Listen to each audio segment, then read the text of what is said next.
మీ పిల్లల డాక్టర్ కల డబ్బు వల్ల ఆగిపోవద్దు. కేవలం 18 లక్షల నుంచి ఎంబీబీఎస్ విదేశాల్లో. అందరికీ నమస్కారం.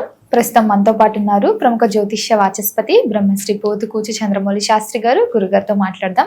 అంతకంటే ముందు ఇలాంటి ఆధ్యాత్మిక పరమైన విషయాల గురించి తెలుసుకోవడానికి ఇప్పుడే మన ఛానల్ని సబ్స్క్రైబ్ చేసుకోండి. నమస్కారం గురుగారు. ఓం గం గణపతయే నమః. గురుగారు, ఆగస్టు మాసంలో ద్వాదశ రాశులైన మొదటి రాశి మేషరాశి వారికి ఎలా ఉండబోతుందంటారు? ఎలాంటి జాగ్రత్తలు తీసుకోవచ్చు అంటారు? ఆర్థిక పరంగా, ఆరోగ్యపరంగా ఈ మాసం వీరి యొక్క గ్రహ గోచారం ఏంటంటారు? అమ్మ, మేషరాశి వారికి ఈ మాసము అంటే ఆగస్టు మాసము అంటేనే మనకి శ్రావణ మాసము చాలా విశిష్టమైన మాసము.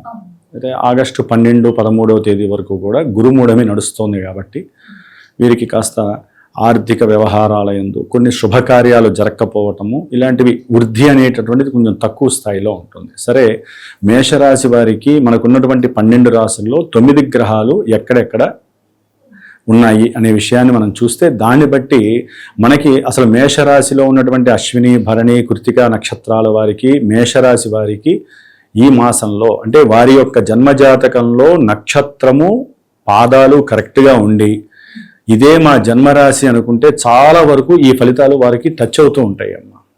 ఎందుకంటే మనకి జన్మజాతకంలో ఈ యొక్క రాశిని బట్టి దశలు, అంతర్దశలు యాక్టివేట్ అవుతూ ఉంటాయి. అంటే మరి అవి అక్కడ యాక్టివేట్ అవుతున్నప్పుడు గోచారంలో వాటి యొక్క ఫలితాలని ప్రభావ రూపకంగా సూచిస్తూ ఉంటాయి. కాబట్టి మనము మేషరాశి వారికి ముఖ్యంగా కుజగ్రహము ఆగస్టు 1, 2వ తేదీన మిథున రాశిలోకి వెళ్తున్నాడు. ఆల్రెడీ మిథున రాశిలో ఉన్నటువంటి బుధుడు వక్రించి తన యొక్క సొంత రాశిలోనే దాదాపుగా ఆగస్టు 5వ తారీఖు వరకు అక్కడే ఉంటాడు. తర్వాత ఈ యొక్క సూర్యగ్రహము అనేటటువంటిది ఆగస్టు 16, 15వ తేదీ వరకు కూడా కర్కాటక రాశిలో ఉంటూ తర్వాత ఆగస్టు 16, 17 తర్వాత మనకి సింహరాశి, సొంత క్షేత్రమైనటువంటి సింహరాశిలోకి వెళ్తున్నాడు. ఆ తదుపరి గురుగ్రహం, ఈయన కర్కాటక రాశిలోనే ఈ మాసం అంతా ఉంటాడు. తర్వాత శుక్రగ్రహం ఆగస్టు 1వ తేదీ నుండి ఈ యొక్క శుక్రగ్రహము తన యొక్క నీచ స్థితి అయినటువంటి కన్యారాశిలోకి ప్రయాణం చేసి అక్కడే ఉంటాడు. ఈ నెల రోజులు కూడా ఆయన కన్యారాశిలోనే ప్రయాణం చేస్తూ ఉంటాడు. నీచ స్థిత రాశి అంటే శుక్రుడికి బలము లేదు, దోషము ఆపాదింపబడింది అని తర్వాత మనం దేనికో మనం తెలియజేసుకున్నాం. ఆ తదుపరి మనకి ముఖ్యంగా రాహుగ్రహము అట్లాగే 11వ స్థానంలో ఉండి ఆగస్టు 2వ తేదీన ఈయన కుజుడి యొక్క నక్షత్రంలో అడుగు పెడుతున్నాడు. కేతువు సొంత నక్షత్రంలో 5వ స్థానంలో ఉన్నాడు. శని మహానుభావుడు ఈ నెలాఖరు అంటే దాదాపుగా ఆగస్టు 1వ తేదీ నుండి కూడా వక్రించి మీనరాశిలో ఉంటాడు.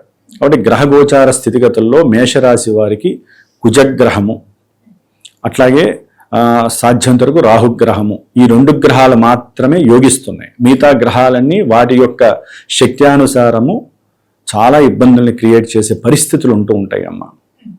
అట్లాగే ఈ మాసంలో ముఖ్యంగా ఈ ఆగస్టు మాసంలో కుజుడు రాహు యొక్క నక్షత్రంలోకి వస్తాడు 12వ తారీఖున ఆగస్టు. రాహువు చూస్తే ఆగస్టు 2న కుజ నక్షత్రంలోకి వస్తాడు. ఏంటంటే దీనివల్ల అంటే ఈ 2 గ్రహాలు పాపగ్రహాలు, ఈ రెండింటికి ఒకదానికి అస్సలు పడదు. శత్రుగ్రహాలు, నక్షత్రాలు మారుతున్నాయి. ఈ నక్షత్రంలో ఆ గ్రహము, ఆ నక్షత్రంలో ఈ గ్రహము. దీనివల్ల ఏమవుతుందంటే మేషరాశి గురించి ఎందుకు చదువుతున్నా అంటే ఎక్కువ అమ్మ, మేషరాశికి అధిపతి ఎవరు? కుజగ్రహం. ఈ రాశికి ఈ కుజుడు 3వ రాశిలో ఉంటూ వీరికి మంచి ప్రయాణాలని అందజేస్తాడు. వీరు చేసేటటువంటి ఆచరణాత్మక విషయాలలో లేకపోతే వీరు తీసుకున్నటువంటి నిర్ణయాలు కానీ, సంకల్పము కానీ, పట్టుదల కానీ అకుంఠిత దీక్షగా వీరిని ఎంత స్థాయికైనా సరే తీసుకువెళ్ళగేటటువంటి నేర్పరితనము ఈ కుజుడు ఇవ్వబోతున్నాడు మేషరాశి వారికి. 3వ స్థానంలో ఉన్నటువంటి కుజగ్రహము వీరికి ఆకస్మికంగా ప్రయాణాలని సూచిస్తూ ఉంటాడు. ఉద్యోగ అవకాశాల యందు కూడా మంచి స్థితిగతులను కలుగజేస్తాడు కుజుడు. అట్లాగే వీరికి ఉద్యోగంలో కూడా కొంతమందికి మార్పుల్ని సూచిస్తున్నాడు. అంటే వీరు ఏదైతే ఇష్టపడి ఎంతో కాలం నుంచి ట్రాన్స్ఫర్స్ కావచ్చు, లేకపోతే ఉద్యోగరీత్యా వీరు ఆగిపోయినటువంటి వాళ్ళు, ఉద్యోగంలో ట్రాన్స్ఫర్స్ అనే కాదు ప్రయత్నం చేసి డబ్బులు పెట్టి విసుకెత్తిపోయి ఆగిపోయిన వాళ్ళకి వీళ్ళ యొక్క కృషి ఏదైతే పట్టుదలతో కూడినటువంటి స్వయం కృషి, నేర్పరితనము, తెలివితేటలు, మాట్లాడే తీరు ఇవన్నీ కూడా మార్చేసుకుంటారు ఈ సందర్భంలో, ఈ ఆగస్టులో మార్చుకొని అవతల వాళ్ళని ఏదో విధంగా అట్రాక్ట్ చేసి వీళ్ళకున్న నాలెడ్జ్ని వాళ్ళల్లో ఉన్నటువంటి తెలివితేటల్ని ఆకట్టుకునేలా చేసి వీరు చేసే ప్రతి ప్రయత్నము లాభిస్తుంది. ఎందుకంటే కుజబలం అంత గొప్పది, ఆ రాస్యాధిపతి ఆయన కదమ్మా.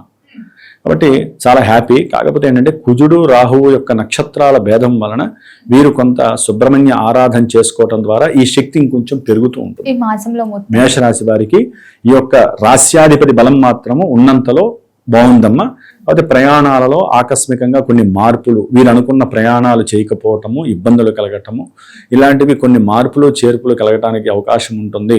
కొంత మెడనొప్పులు రావటం, కండరాలకి సంబంధించిన సమస్యలు, వీరు మాట్లాడిన మాటల వలన బంధువుల్లో కొంతమంది వీరికి అట్రాక్ట్ కాకపోవటం, కొంతమంది ఎడమొహం పెడమొహం వేసుకోవటం, బంధువులతో వీరు కొంచెం తెలియకుండా అకస్మాత్తుగా రఫ్గా మాట్లాడే సిచ్యువేషన్స్. ఎందుకని? కుజరాహుల యొక్క సంబంధం. కాబట్టి ఈ రకంగా కుజరాహువులు అనుకూలిస్తున్నప్పటికీ కూడా కొన్ని విషయాలలో ముందుకు వెళ్తారు, కొన్ని విషయాలలో వారు ఇబ్బందులను క్రియేట్ చేస్తారు. మరి గురుగారు ఈ మాసంలో విద్యార్థులకు ఎలా ఉంటుందంటారు? అమ్మ, మేషరాశి వారు, ఈ మేషరాశి వారికి విద్యను ప్రసాదించాలంటే చంద్రుడు ప్రధానం, చతుర్థాధిపతి. మరి ఈ చంద్రుడు ఈ నెల రోజుల్లో కూడా ఒక్కొక్క రాశి యందు ప్రవేశం, అంటే 2.5 రోజులకి ప్రవేశం కావించినప్పుడల్లా ఆ యొక్క మానసిక స్థితుల్లో మార్పులు చాలా ఉంటాయి. సరే, చంద్రుని బట్టి మనం చెప్పలేం గోచారంలో, అది దినఫలాల్లో చెప్పచ్చు. మరి కుజుడు ఆ 4వ స్థానంలో ఎవరున్నారంటే గురువు ఉన్నాడు. ఆ గురువుతో పాటుగా రవి కూడా ఉన్నాడు. రవి ఎప్పటి వరకు ఉంటాడు? గురువుతో కలిసి దాదాపుగా ఆగస్టు 16 వరకు ఉంటాడు. వారిద్దరి యొక్క కలయిక వలన వీరు అనుకున్నటువంటి చదువు, విద్యాభ్యాసంలో ఉన్నతమైనటువంటి స్థాయికి వెళ్ళాలనేటటువంటి కోరిక, ఆ యొక్క కంఫర్ట్నెస్లో కొంచెం అశ్రద్ధ, వీరికి ఉన్నటువంటి అశ్రద్ధ, తండ్రి గారు వీరు అనుకున్నటువంటి చదువు విషయంలో విద్యార్థులు తండ్రి గారి యొక్క అనుకూలత లేకపోవటం, వారి యొక్క కంఫర్ట్నెస్ లేకపోవటం, లేకపోతే వీరు అనుకున్నటువంటి ఎగ్జామ్స్కి వెళ్ళేటటువంటి ప్రయత్నంలో ట్రాఫిక్ సమస్యల వల్ల కావచ్చు, ఆర్థిక సమస్యల వల్ల కావచ్చు, లేకపోతే మధ్యలో కారు లాగిపోవటం, బండి లాగిపోవటం, అంటే ఎగ్జామ్స్ రాయటానికి కానీ సరైనటువంటి విద్యా ప్రామాణికాలను చూపించుకునేటటువంటి కొన్ని ఇంటర్వ్యూలకు వెళ్ళేటప్పుడు కొన్ని విషయాలలో వీరికి డ్రాప్ అయిపోతారు. దానివల్ల కూడా విద్యార్థుల్లో కొంచెం ఇబ్బంది కలిగేటటువంటి మార్పులు చేర్పులు కలుగుతాయమ్మా. గురుగారు, మరి కుటుంబ వాతావరణం ఎలా ఉంటుందంటారు ఈ మాసంలో? అమ్మ, దాదాపుగా ఆగస్టు నుంచి కూడా ఈ యొక్క మేషరాశి వారికి కుటుంబ పరంగా, ఆర్థికంగా, భార్యాభర్తల పరంగా, వీరు అనుకున్నటువంటి కోరికల పరంగా శుక్రుడు బలహీనంగా ఉంటున్నాడు. అంటే 6వ భావంలో కన్యారాశిలో శుక్రుడు నీచ స్థితిని ఈ నెల రోజులు పొంది ఉంటాడు. శుక్రుడు నీచ స్థితిలో ఉండి వీరు ఏదైతే కోరుకుంటారో ఆ కోరిక నెరవేరటంలో ఇబ్బందులు కానీ, వీరికి ఉన్నటువంటి అశ్రద్ధ కానీ, ఇవన్నీ కూడా మెయిన్ డిప్రెషన్ లెవెల్స్కి తీసుకెళ్తాయి. ముఖ్యంగా భార్యాభర్తల మధ్య సమస్యలు ఒక రకంగా చెప్పాలంటే ఒక స్టేజ్లో ఉండి వీరు కోర్టులకు వెళ్లాల్సిన పరిస్థితులు, కొంతమంది జాతకాలలో వారి యొక్క దశలు అంతర్దశలు ప్రతికూలంగా ఉంటే మటుకు శుక్రుడు శని ఈ ఇంటర్ కంజంక్షన్, అంటే శని యొక్క దృష్టి శుక్రుడి మీద పడి శుక్రుడు ఆల్రెడీ బలహీనపడిపోయి శుక్రుడు ఆల్రెడీ నీచ స్థితిలో ఉండి పూర్తిగా కుజుడు యొక్క దృష్టి కూడా ఈయన మీద పడేసరికి వీరు లాయర్ల చుట్టూ తిరగాల్సిన పరిస్థితి, ఒకరికొకరు మాట్లాడుకునే ధోరణిలో సమస్యలు. ఒక్కోసారి ఆర్థికంగా మీరు అడిగారు మేషరాశి వారికి, ఉద్యోగ వ్యవస్థలో వీరికి రావాల్సిన ధనము రాక వీరు వారి మీద కేసు పెట్టడము, లేకపోతే వీరు కొంతమంది స్త్రీల పరంగా అయితే కనుక వీరు వారికి అనుకూలంగా లేరని చెప్పి ఉద్యోగాల్లో వీరి మీద లేనిపోని అభాండాలు వేయటము. వ్యాపారస్తులకి కూడా కొంత ఇబ్బందికరమనే చెప్పాలమ్మా. మోసాలు బాగా జరుగుతాయి స్త్రీల పరంగా కొంతమంది వ్యాపారస్తులకి. పార్ట్నర్షిప్ వ్యవస్థలో ఆర్థికంగా వీళ్ళ మధ్య ఎవరైతే వ్యాపారపరమైన ధోరణిలో ఉంటారో, ఏ వ్యాపారమైనా సరే అమ్మా, వృత్తి, వ్యాపారము, ఉద్యోగము, ఈ మూడిటిల్లో పూర్తిగా స్తబ్దత ఏర్పడే రోజులు ఈ శుక్రుడు వలన కలుగుతున్నాయి. ఎందుకంటే ఈయనకి శని యొక్క దృష్టితో పాటుగా కుజుడు యొక్క దృష్టి కలుగుతోంది. కాబట్టి వీరు అనుకున్నది ఏది జరగడానికి అవకాశం ఉండదు. ఆర్థికంగా, కుటుంబ పరంగా, కొంతమంది వివాహపరంగా కూడా మంచి సీజన్ ఇది ఆగస్టులో. వివాహ వ్యవస్థలో శ్రావణ మాసం మనకి 16 నుంచి ముహూర్తాలు ఉన్నాయమ్మా. మరి శ్రావణ మాసంలో ముహూర్తాలు పెట్టుకున్న వాళ్ళకి కూడా ముహూర్తాలు ఆగిపోయే పరిస్థితి. మేషరాశి వారికి ధనపరంగా నష్టపోతారు. ఏ పరంగా నష్టపోతారంటే పిల్లల పెళ్లిళ్ళకి ఓకే చేసుకొని మొత్తం నిశ్చయితాంబులాలు పెట్టుకుంటారు. ఫంక్షన్ హాల్స్కి కూడా కొంత అడ్వాన్స్ ఇస్తారు, అందరికీ అడ్వాన్స్లు ఇచ్చి కూర్చుంటారు. సమ్ లాట్ అమౌంట్ ఉంటుంది కదా, అది అయిన వాళ్ళ ద్వారానో ఉద్యోగంలో వీళ్ళు అప్లికేషన్ పెట్టుకుంటారు, మాకు ఇన్ని లక్షలు కావాలండి, ఇంట్లో పెళ్ళి ఉంది అని. ఇక్కడ స్టక్ అయిపోతుంది వ్యవహారం. ఎందుకని? శుక్రుడు బలహీనంగా ఉండబట్టి. శుక్రుడికి శని యొక్క దృష్టి, కుజుడి యొక్క దృష్టి వలన ఆకస్మికంగా వీరు అనుకున్నటువంటి కొన్ని కార్యాలు, వీరు తీసుకున్న నిర్ణయాలు, గృహంలో ఈ యొక్క శుభకార్య విషయాలలో పూర్తిగా ఆలస్యాలు, బంధకాలు, ప్రతిబంధకాలు, సమస్యలు, ఒక్కోసారి విఘాతాలు ఏర్పడటం, ఇవన్నీ కూడా శుక్రబలము లేకపోవటం వల్ల జరుగుతున్నాయి. కాబట్టి పురుషులు చాలా జాగ్రత్తగా ఉండాలి. అట్లాగే స్త్రీలైనా కూడా వారి యొక్క ఆలోచనలు కానీ, లేకపోతే మేషరాశి స్త్రీలు వారి యొక్క కోరికలను కాస్త అదుపులో ఉంచుకోకపోతే నష్టపోయే ప్రమాదం ఉంటుంది. భార్యాభర్తల మధ్య ఒకవేళ సంబంధ బాంధవ్యాలలో చాలా సమస్యలు వచ్చే అవకాశాలు ఉంటాయి. ఈ అవకాశాలు వచ్చినప్పుడు నన్ను సంప్రదించడం ద్వారా సరైనటువంటి పరిష్కారం అంటే ఒకటమ్మా, జన్మజాతకం ఇందా చెప్పాను కదా, వారి యొక్క జన్మ నక్షత్రాలు రాశులు ఒకటైతే జన్మజాతకం మెయిన్ కీ రోల్ ప్రాధాన్యత వహిస్తుంది. కాబట్టి ఎవరికైనా సమస్యలు, ఈ ఇందాక మనం అనుకున్నటువంటి సమస్యల పరంగా ఇబ్బందులు ఉంటే దాని తోడు మేషరాశి వారికి ఏలినాటి శని. మరి ఆయన ఎదురుకుండా ఎవరన్నా వస్తే ఏం చేస్తాడు? ఆయన ఇచ్చే ఫలితాలన్నీ ఈయన లాగేసుకొని భంగాన్ని కలుగజేస్తాడు. ఈయనే ఇట్లా ఉంటే వీళ్ళు స్వయం తప్పిదాలు చేస్తారు. ఎందుకని? కుజుడు వీరి రాశ్యాధిపతి శుక్రుడిని చూస్తున్నాడు. వీరు స్వయంగా పెట్టకూడని చోట కొంతమంది ఇన్వెస్ట్మెంట్ చేసి పూర్తిగా నష్టపోవటము, మాట్లాడకూడని మాటలు మాట్లాడి ఇళ్లలో భార్యాభర్తల సమస్యలు వీరే తెచ్చుకోవటము, కోపము, ఆవేశము, తండ్రితో కానీ బంధువులతో కానీ విభేదాలు, చేసే ఉద్యోగాదుల్లో మార్పులు, ఇవన్నీ కూడా వీరిని కొంచెం ఇబ్బంది పెట్టే పరిస్థితులు అయితే కనిపిస్తున్నాయమ్మా. సంతానపరంగా కొంతమందికి ఈ కేతువు యొక్క ప్రభావం ఇబ్బందుల్ని కలుగజేస్తోంది. రాహువు ఒక రకంగా అకస్మాత్తుగా వీరికి కొన్ని విషయాల యందు అనుకూలమైన పరిస్థితులు కూడా, అంటే తండ్రి ఆస్తులు ఏదైనా వీరికి పర్చేజ్ అయిపోయి చక్కగా లాభాన్ని కూడా తెచ్చే పరిస్థితులు ఉన్నాయి. కాకపోతే వీరు ఎక్కువగా వివాహం కోసం ఎవరైనా ఉంటే నాకు ఫోన్ చేస్తే మన్మథ మంత్రము అని ఉంటుంది.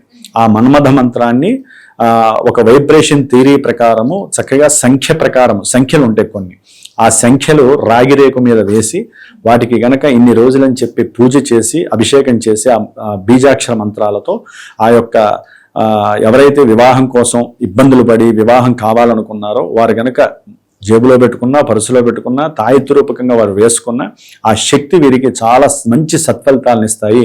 ఇది వైబ్రేషన్ థియరీలో ఉన్నది కాబట్టి చెప్తున్నాను. మరి గురుగారు ఈ మాసం అంతా ఇంకా బాగుండాలంటే ఏ దైవనామ?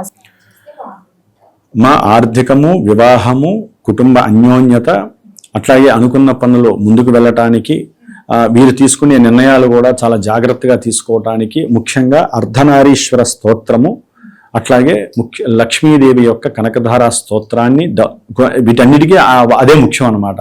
కనకధార స్తోత్రాన్ని, ఇంకా ఆర్థికంగా మేము సిద్ధంగా ఉన్నాం అనుకుంటే వారు నాకు ఫోన్ చేస్తే శుక్రుడికి సంబంధించినటువంటి జపాన్ని ఆచరించి 20,000 సార్లు ఆయనకి క్షీరతర్పణం చేసి శుక్రుడికి యొక్క మూలమంత్రంతో ఈశ్వరుడికి గనక పాశుపత రుద్రాభిషేకం చేసి ఆ రక్షణ గనక వీరు ధరించగలిగితే చాలా మంచి ఉపయోగం ఉంటుందమ్మా. ఎందుకంటే మనకి రెమెడీస్లో చాలా ఉంటాయమ్మా. వీరైతే ముఖ్యంగా శుక్రుడికి సంబంధించినటువంటి స్తోత్రం ఉంటుంది కదా, ఓం హిమకుంద మృణాలాభం దైత్యానాం పరమం గురుం సర్వశాస్త్ర ప్రవక్తారం తం నమా భార్గవం అనేటటువంటి స్తోత్రం ఉంటుంది. ఆ స్తోత్రాన్ని రోజు 200 సార్లు లేకపోతే 20 సార్లు అన్నా సరే స్తోత్రాన్ని పఠించి కనుక వాళ్ళు శుక్రుని గనక ఆరాధిస్తే తర్వాత వెంటనే లక్ష్మీదేవిని ఆరాధించిన, ఇంకా ఉన్నతమైనటువంటి బిజినెస్ మెన్స్ ఉంటారు కదా, వారి పూర్తిగా వారి బిజినెస్లో నష్టాలు కలిగే అవకాశాలు ఉంటాయి. అది ఏ రకమైన బిజినెస్ అయినా కానీ, అది సినిమా వ్యవస్థ లేదా రాజకీయాల్లో ఉన్నటువంటి వాళ్ళు ఏదైనా ఎవరికన్నా పార్ట్నర్షిప్ పెట్టినా చాలా మోసాలు జరిగే అవకాశము.